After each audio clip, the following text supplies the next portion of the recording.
اللهم لك الحمد كما أنت أهله فصل على سيدنا محمد كما أنت أهله وفعل بنا ما أنت أهله فإنك أنت أهل التقوى وأهل المغفرة۔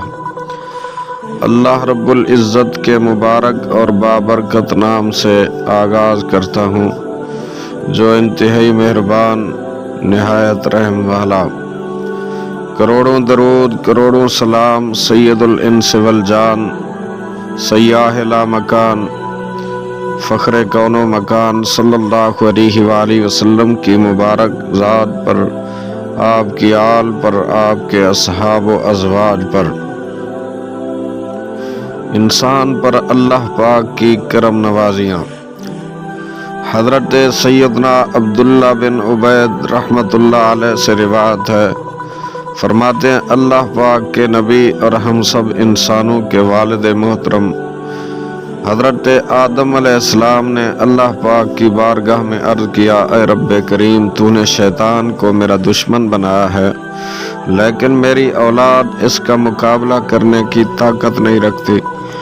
اللہ پاک نے فرمایا، اے آدم، آپ کی اولاد میں قیامت تک جو بھی انسان پیدا ہوگا میں اس کے ساتھ ایک محافظ فرشتہ مقرر فرماؤں گا جو اس انسان کی شیطان سے حفاظت فرمائے گا۔ حضرت آدم علیہ السلام نے عرض کیا، مولا مزید کرم فرما۔ اللہ پاک نے فرمایا، اے آدم، آپ کی اولاد کو ایک نیکی کا اجر 10 گنا ملے گا اور اسے میں مزید بڑھاؤں گا، جبکہ گناہ ایک ہی لکھا جائے گا اور اسے میں مٹا بھی دوں گا۔ حضرت آدم علیہ السلام نے پھر عرض کیا، مولا مزید کرم فرما۔ اللہ پاک نے فرمایا، اے آدم، جب تک روح انسان کے بدن میں رہے گی میں اس کی توبہ قبول کرتا رہوں گا۔ سبحان اللہ۔ برادران اسلام، ہمارا پاک پروردگار کتنا کریم اور ہم پر کتنا رحیم ہے، لہٰذا جب بھی گناہ ہو جائے تو رب کریم کے حضور حاضر ہو جائیں، توبہ کریں، اپنی غلطی کا اقرار و اعتراف کر کے شرمندہ ہوں، انشاءاللہ الکریم توبہ قبول ہوگی، گناہوں کی میل سے دامن صاف ہو جائے گا۔ حضرت حبیب اجمی رحمۃ اللہ علیہ بہت بڑے ولی کامل ہوئے، شہر بصرہ کے رہنے والے تھے۔ توبہ کرنے سے پہلے آپ بہت امیر تھے، لوگوں کو سود پر قرضے دیا کرتے تھے۔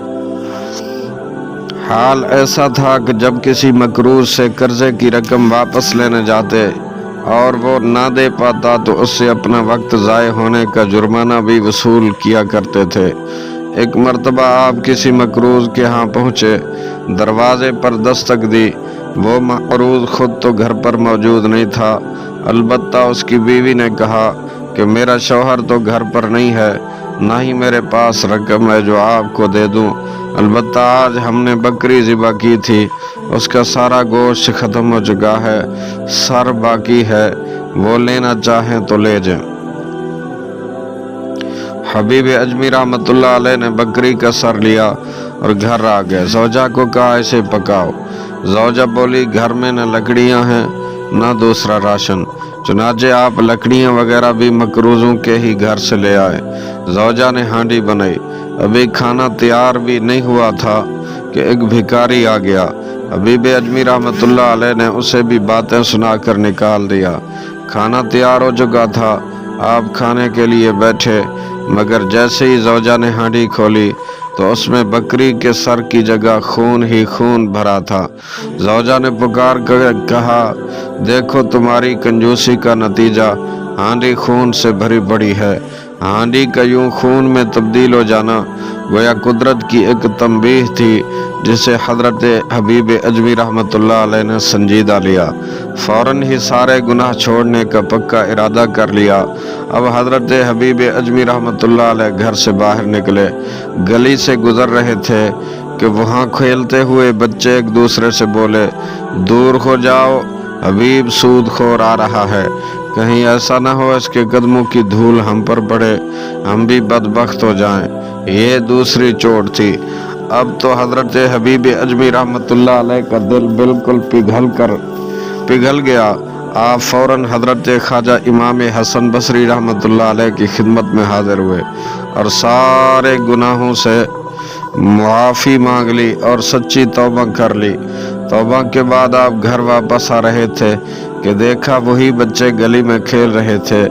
اب ان بچوں نے آپ کو دیکھا تو ایک دوسرے سے بولے، اب حبیب توبہ کر کے آ رہے ہیں، دور ہو جاؤ، اگر ہمارے قدموں کی دھول ان پر پڑ گئی تو ہم گناہگار ہوں گے۔ حضرت حبیب اجمی رحمۃ اللہ علیہ نے بچوں کی یہ بات سنی تو تڑپ گئے اور اللہ کریم کی بارگاہ میں عرض کیا، واہ مالک، تیری قدرت بھی عجیب ہے، آج ہی میں نے توبہ کی، آج ہی تو نے میری نیک نامی کا اعلان بھی کروا دیا۔ اس کے بعد حضرت حبیب اجمی رحمۃ اللہ علیہ نے سب کے حقوق ادا کیے، جن سے سودی لین دین تھا سب ختم کیا، اللہ پاک کی عبادت میں مصروف ہو گئے۔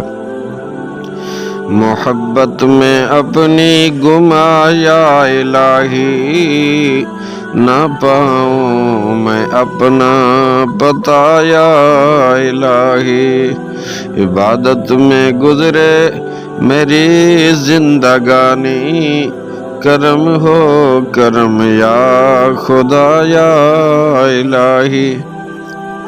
برادران اسلام، غور فرمائیے، توبہ کرنے والے پر اللہ پاک کی رحمت کتنی تیزی سے برستی ہے۔ عام طور پہ کہا جاتا ہے عزت دوبارہ نہیں ملتی، ہو سکتا ہے محاورتاً کسی حد تک یہ بات درست بھی ہو، البتہ اللہ پاک کی کرم نوازیوں کو دیکھا جائے، بزرگان دین کے حالات زندگی پڑھے جائیں تو پتہ چلتا ہے کہ اگر آدمی راستہ درست اختیار کرے تو گئی ہوئی عزت بھی دوبارہ مل جاتی ہے۔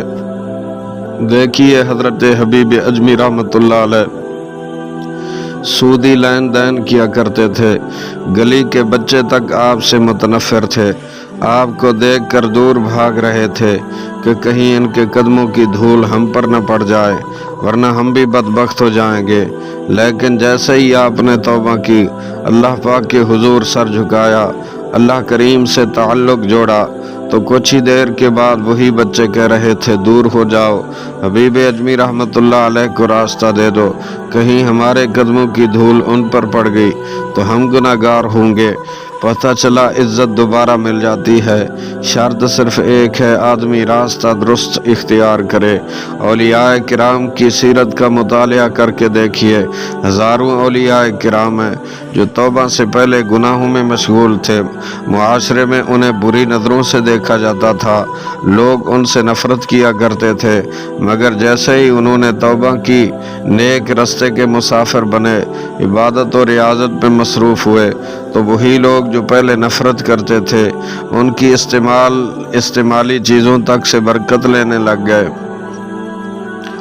یہ اللہ رب ذوالجلال کی طرف سے کرم نوازیاں ہوتی ہیں توبہ کرنے والوں پر۔ حضرت فضیل بن عیاض توبہ سے پہلے ڈاکو تھے، یہ کوئی کہانی نہیں، واقعی حقیقت ہے کہ رات کو بچہ نہ سوتا تو مائیں کہا کرتی تھی، بیٹا سو جاؤ ورنہ فضیل ڈاکو آ جائے گا۔